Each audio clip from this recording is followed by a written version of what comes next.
Welcome to my YouTube channel Accounts Acharya. My dear students, today I am going to discuss the topic about the direct method of trial balance.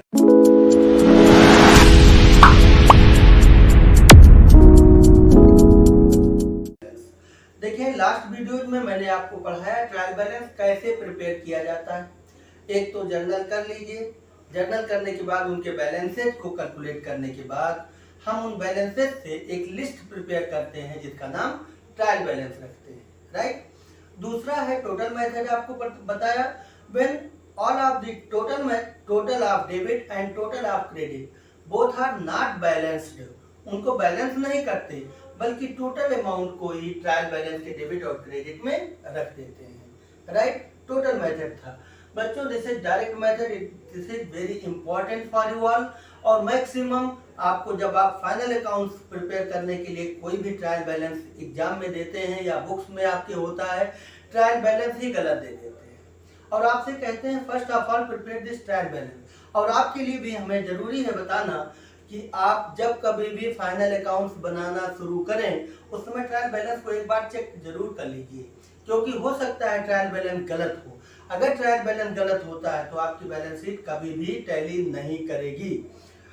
When there is difference between the debit and credit या total debit and total credit, तो in such circumstances your trial balance will be wrong and your final account will never be tallied, balance sheet भी आपकी tally नहीं करेगी। इसलिए हम आपको एक direct method of trial balance बता रहे हैं जहां पर कुछ ऐसे कंसेप्ट प्रोवाइड करूंगा आपको कि जहां पर आप ये पता कर पाएंगे कि ये आइटम हमेशा डेबिट होगा, ये आइटम हमेशा क्रेडिट होगा, और जो आइटम्स डाउटफुल होते हैं उनको मैं अलग से एक्सप्लेन करूंगा।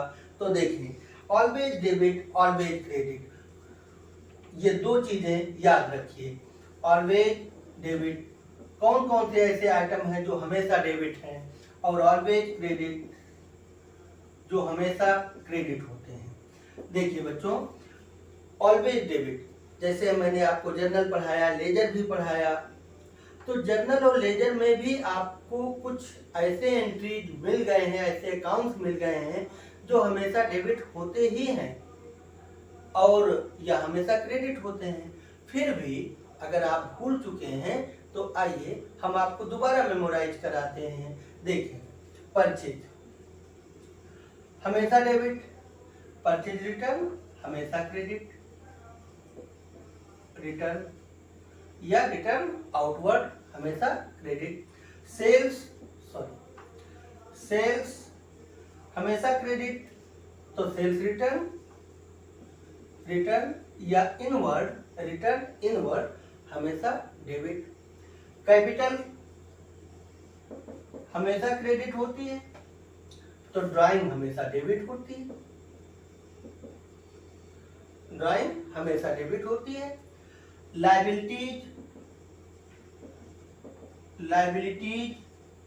लायबिलिटीज यानी वो अमाउंट जो आपको पे करना है, ये लायबिलिटीज हो सकते हैं क्रेडिटर्स है, लोन्स है, बिल्स पेबल है, आउटस्टैंडिंग है। ये लायबिलिटीज क्या है, हमेशा आपको पे करने हैं तो हमेशा क्या होंगे, क्रेडिट होंगे। और लायबिलिटीज का उल्टा होता है एसेट्स। एसेट्स बहुत सारे हो सकते हैं, ठीक, कैश है, बैंक है, डेटर्स हैं, बिल्स रिसीवेबल है, स्टॉक है, मशीनरी, फर्नीचर, बिल्डिंग, गुडविल, बहुत सारे एसेट्स हो सकते हैं। तो जो भी एसेट्स हो, जो भी आपको, चाहे वो टेंजिबल हो चाहे इनटेंजिबल हो, न जिसे आप देख सकते हैं वो टेंजिबल और जिसे आप नहीं देख सकते वो इनटेंजिबल, तो ये एसेट्स हमेशा डेबिट होंगी, ठीक, और लायबिलिटीज हमेशा क्रेडिट होगी। अब लास्ट पॉइंट आता है एक्सपेंसेज की, एक्सपेंसेज, और यहां पर इनकम्स।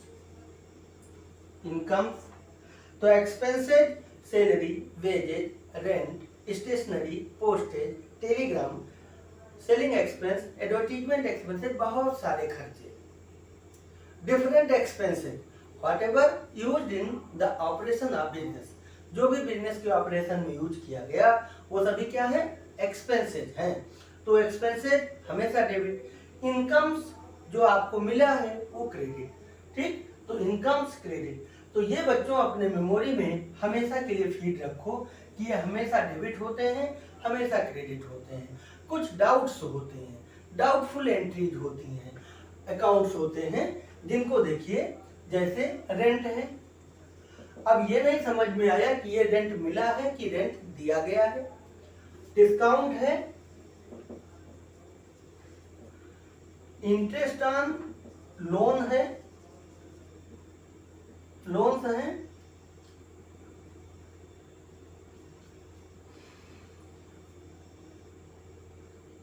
एसेट्रा, रेंट है। अब बेटा कमीशन है, कमीशन, ये डाउटफुल होते हैं कि डेबिट है या क्रेडिट है। इनको हम क्या करेंगे, रेंट अगर मिलता है तो इनकम होगी, क्रेडिट होगा। रेंट अगर हम देते हैं तो डेबिट होगा। डिस्काउंट अगर डेबिट है तो लॉस है तो डेबिट है, अगर इनकम है तो क्रेडिट होना चाहिए। इंटरेस्ट ऑन लोन्स है, अगर लोन मैंने ले रखा है तो ब्याज हमें देना पड़ेगा, इंटरेस्ट देना पड़ेगा तो खर्चा है, और अगर लोन मैंने दे रखा है तो इंटरेस्ट हमें मिलेगा तो इनकम होगी। और कमीशन है तो कमीशन हमें मिलता भी है, हम देते भी हैं, ठीक। तो ये डाउटफुल एंट्रीज हैं, डाउटफुल अकाउंट्स हैं। तो डाउटफुल अकाउंट्स में ध्यान रखो, जब कुछ ना दिया हो तो ये हमेशा डेबिट होंगे, रेंट भी डेबिट, डिस्काउंट भी डेबिट, इंटरेस्ट ऑन लोन भी डेबिट, कमीशन भी डेबिट, राइट। लेकिन अगर लोन का अमाउंट यहाँ दिया हुआ है, ये लोन्स दिया है और इंटरेस्ट ऑन लोन दिया हुआ है, इसका मतलब यू हैव टेकन लोन, आपने लोन लिया है, तो ये डेबिट, ठीक है, आपको पेमेंट करना होगा, खर्चा है, ठीक। और अगर लोन यहाँ पर दिया है एसेट्स में, तो इसका मतलब आपने दे रखा है, तो इसे अपने आप क्रेडिट करेंगे। लेकिन कुछ ना दिया हो तो उसे डेबिट ही करेंगे। अब बेटा रेंट लिखा है रिसीव्ड, तो आप क्या करोगे, क्रेडिट करोगे। डिस्काउंट दिया है अलाउड, अलाउड, डिस्काउंट अलाउड, तो जब मैंने डिस्काउंट दिया तो खर्चा हो गया, और डिस्काउंट रिसीव्ड दिया है तो इनकम हो गई, क्रेडिट हो गया। कमीशन अलाउड, तो आपका खर्चा हो गया, और कमीशन रिसीव्ड इनकम हो गया, राइट। तो ये डाउटफुल एंट्रीज होते हैं, इनकम अकाउंट्स होते हैं, और ये हमेशा डेबिट हमेशा क्रेडिट होते हैं। तो बच्चों, if you prepare the list of trial balance, तो उस समय पर अगर ये आइटम्स आपको दिखाई दे रहे हैं तो ये डेबिट में जाएंगे, ये आइटम्स होते हैं तो क्रेडिट में जाएंगे, और ये कंफ्यूजिंग आइटम में जब तक डायरेक्ट आइडेंटिफिकेशन ना दिया हो तब तक आप उसे डेबिट मानो, और अगर डायरेक्ट वे में दिया हुआ है तो आप उसे क्रेडिट करेंगे, अदरवाइज डेबिट ही रखेंगे, ठीक। अब आपको ट्रायल बैलेंस की डायरेक्ट वे में ट्रायल बैलेंस को चेक करना और डायरेक्ट वे में ट्रायल बैलेंस को प्रिपेयर करना आ जाना चाहिए। और अब आज से हम ट्रायल बैलेंस का भी चैप्टर लगभग क्लोज हो गया। फिर भी अगर आपको कोई भी डाउट होता है तो you may comment me in comment box and I will provide you the satisfactory answer with in a time. Thank you.